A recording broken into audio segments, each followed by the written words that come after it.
एक थॉट बार बार आपके दिमाग में गोल गोल गोल गोल घूम रहा है कि क्या होने वाली है इस बार की पासिंग परसेंटेज। चलो मैं आपको इस बात का जवाब दे देता हूं, लेकिन आप मेरे को एक चीज प्रॉमिस करना इस कमेंट नीचे वीडियो, कि जब मैं आपको ये बताऊं उसके बाद आपके दिमाग में जो पहला थॉट आए वो क्या है, कि आप इसमें क्लियर करोगे या आप क्लियर नहीं करोगे। और अगर आपका जवाब है कि हाँ मैं क्लियर करूंगा, तो अगला स्टेप ये होना चाहिए कि आप अपनी इंटर की पढ़ाई शुरू कर दोगे। और अगर आपका जवाब है कि नहीं मैं क्लियर नहीं करूंगा, तो अगला स्टेप होना चाहिए कि आप अपनी फाउंडेशन की पढ़ाई शुरू कर दोगे। अंडर एनी सरकमस्टेंस आप मेरा सवाल सुनने के बाद अपना जवाब सही से दोगे, उसको चेंज या ऑल्टर नहीं करोगे। अगर आप ये प्रॉमिस करोगे तो आप एक सच्चा प्रॉमिस कर रहे हो मेरे से भी, और ऊपर जो भगवान जी देख रहे हो उनको भी। तो मैं आपको आपका जवाब देता हूं, इस बार की passing percentage will range between 18 to 22%। ठीक है, 18 से 22% के बीच में पासिंग परसेंटेज आएगी। ठीक है, रिजल्ट्स में हमको एक्सपेक्टेड है कि मैथ्स में ग्रेस मार्क्स दिए जाएंगे। ठीक है, उसके पीछे रीजन है, दो रीजन है। पहला रीजन ये है कि एक तो पेपर एवरेज लेवल से थोड़ा ऊपर था, जो फैक्ट बात है।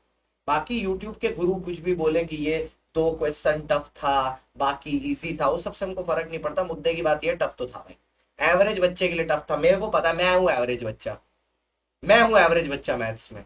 मैंने सीए क्लियर किया एक अटेम्प्ट में, मैं हूं एवरेज बच्चा। मेरे को पता है मैथ्स का पेपर डिफिकल्ट था, और मेरे को पता है कि जब एक नॉन मैथ्स मतलब non maths background maths non maths strong वाला बच्चे के साथ मैथ्स का ऐसा पेपर आता है तो उसकी क्या हालत होती है मेरे को पता है। ठीक है, तो मैं तो बोलूंगा पेपर तो डिफिकल्ट था। ठीक है, सीए का एक स्टैंडर्ड है मैं मानता हूं, बट एवरेज बच्चे के हिसाब से पेपर डिफिकल्ट था।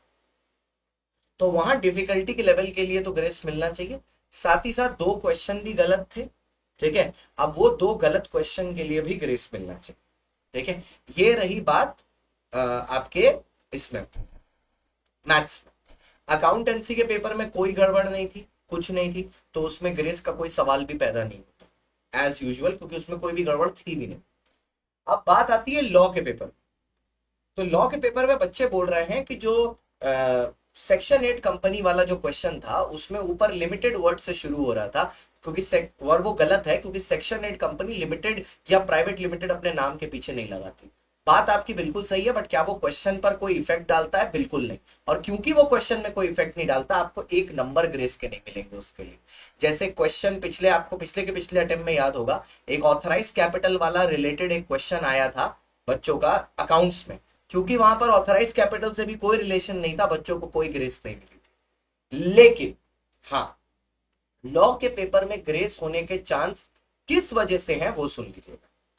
सितंबर अटेम्प्ट में पेपर बहुत ही लेंदी था, 4 से 5 नंबर ग्रेस के सबको मिले थे पेपर में। मैंने बहुत सारे बच्चों का पेपर वापस मंगा के देखा था, 4 से 5 नंबर बहुत सारे बच्चों को मिले थे। इसलिए ये एक्सपेक्टेड है, क्योंकि इस बार का भी पेपर डिफिकल्ट बिल्कुल नहीं लेंदी था, तो हो सकता है कि लॉ में कोई ग्रेस आपको दिया जाए। इको के पेपर में paper was standard, there was nothing error some in the paper, कोई भी गड़बड़ नहीं थी, तो उसमें भी कोई एक्सपेक्टेशन मत रखिएगा। मतलब there is no grace in eco and there is no grace whatsoever in accountancy. Maths में आई थिंक 99% होना चाहिए।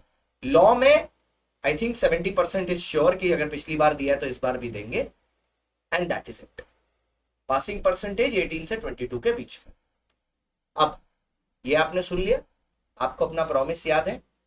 आपको क्या लगा पहला थॉट अपने दिमाग में, कि आप क्लियर करेंगे या नहीं करेंगे? क्योंकि देखो सर, सिर्फ पहला थॉट सच्चा है, उसके बाद जो सेकेंड थर्ड फोर्थ थॉट आता है ना, वो सिर्फ आपका दिमाग आपके साथ खेल रहा है और कुछ नहीं। सिर्फ पहला थॉट सच्चा है। तो जो पहला थॉट आया उसको वहां पर लिखिए, और अकॉर्डिंगली प्रोसीड करिए। मैं आपका दोस्त, आपका होस्ट, आपका एजुकेटर CSCS शांतम गुप्ता इस चैनल पर आपका मार्गदर्शन करने के लिए हमेशा तैयार हूँ। मेरी योद्धा टीम CA इंटर की तैयार है। इंटर के वार्म अप के साथ बैच शुरू हो चुका है। कोड CSG पर आपको मिल रहे हैं अमेजिंग 60% ऑफ और बैचेस भी अवेलेबल है। सारे के सारे सब कुछ at 60% off only with code CSG और कोई चीज पर नहीं। फाउंडेशन का भी सेम। फाउंडेशन के batches are already there for January attempt. It has started 14 June से चालू हो गया है जनवरी अटेम्प्ट के लिए। सितंबर अटेम्प्ट के लिए बैच ऑलरेडी चल रहा है। उसको आप रिकॉर्डेड प्लस लाइव में अपने कॉन्सेप्ट चलाने के लिए कर सकते हो, कॉन्सेप्ट पक्के करने के लिए। उसमें भी कोड CSG यूज करेंगे 60% ऑफ मिल जाएगा। अन अकेडमी के प्लेटफॉर्म पर एक कोड, एक भाई, एक दोस्त CSG। Bye bye, see you.